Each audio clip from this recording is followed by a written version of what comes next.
Hello. I got a phone call the other day from Dee Anthony. She wanted to know if I'd be interested in making a donation to the silent auction for the crystal ball. As she began to tell me Karon's story and a little bit about Karon, I knew I wanted to do something more, something special. I want to help tell Karon's story because it's not a story of cancer. It's a love story.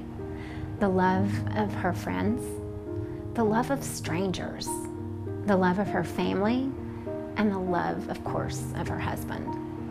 When I found out that Dee Anthony had talked to Shannon Whittington to do the video and the photos and everything, you know, I thought it would be fun. With Alex doing my hair and makeup and her being part of the Look Good, Feel Better. I'm not used to things being all focused on me, but they made it all about me, all about my story.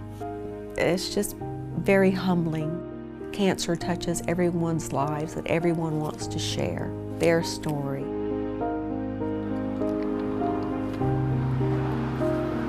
Hi, Shannon. Oh, you do look beautiful. Thank you. Look, see, she did a good job on your hair, too. You're so sweet. She's on. All right, stand right here. Perfect. A little bit more. You don't look like Nope. you feel. No, you don't. All right, just with your eyes, I want you to look over to the left side of your body. Good girl. Now, tiny little smile. Now, big laugh. Gorgeous. Perfect. Yay! All right, that was awesome. It was a great day out, a little party of my own, just a lot of fun. It was very special.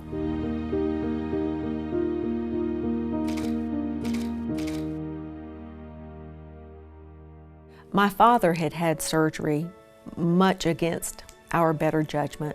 He was 85, and the doctor wanted to put in a defibrillator to help with some of his heart issues, and he did not bounce back like we had hoped he would. About the time of his surgery, I had my diagnosis, and we didn't tell him.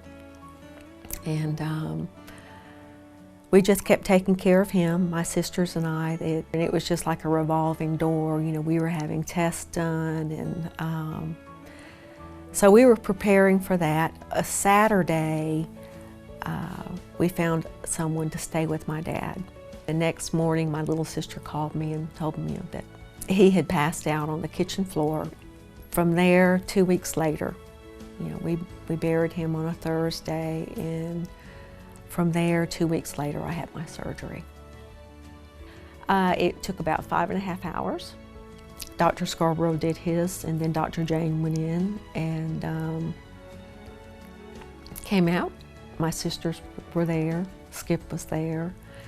And I just remember kind of sleeping through everything for the next few days. We stayed there overnight. The next day, prepared to go home. Don't really remember that ride much, but we got here.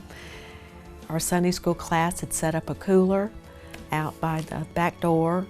That's what Skip affectionately called his magic cooler in his favorite Forrest Gump voice. He'd come back with something from the magic cooler every night for dinner, which was wonderful.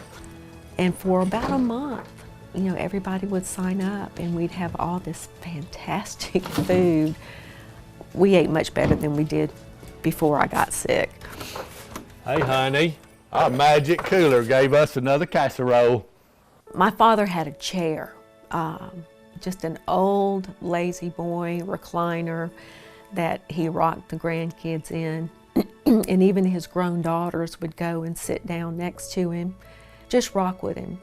That chair, when he passed away and my sisters and I were walking through his house, I said, you know, they said, well, you know, what about the chair? And I said, well, I don't want his chair. And they said, well, you're going to need to sleep in it.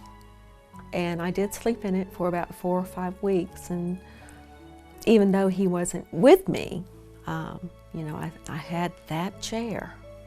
I said I wasn't going to do it. So having his chair really brought back memories. And through his sickness,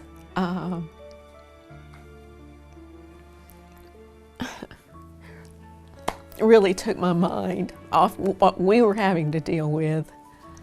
I guess it helped us cope with what we had going on because we were still concentrating on him. I kept all of the cards that we received while I was out.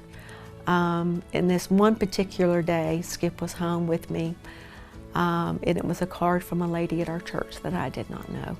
I sat in the chair, you know, my dad's chair, reading this card and crying my eyes out. And Skip came in and sat on the edge of the bed. He said, "What is wrong?" I said, "I don't know this lady. I don't know this person."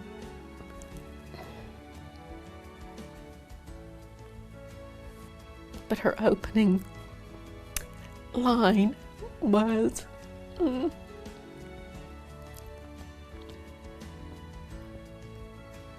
"Dear Karen, I whispered a prayer to God today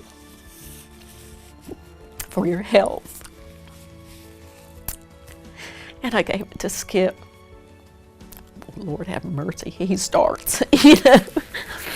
So, but just the sweetest, just the sweetest. So I keep them. I think in the last 2 years, I've probably gone through them a couple of times.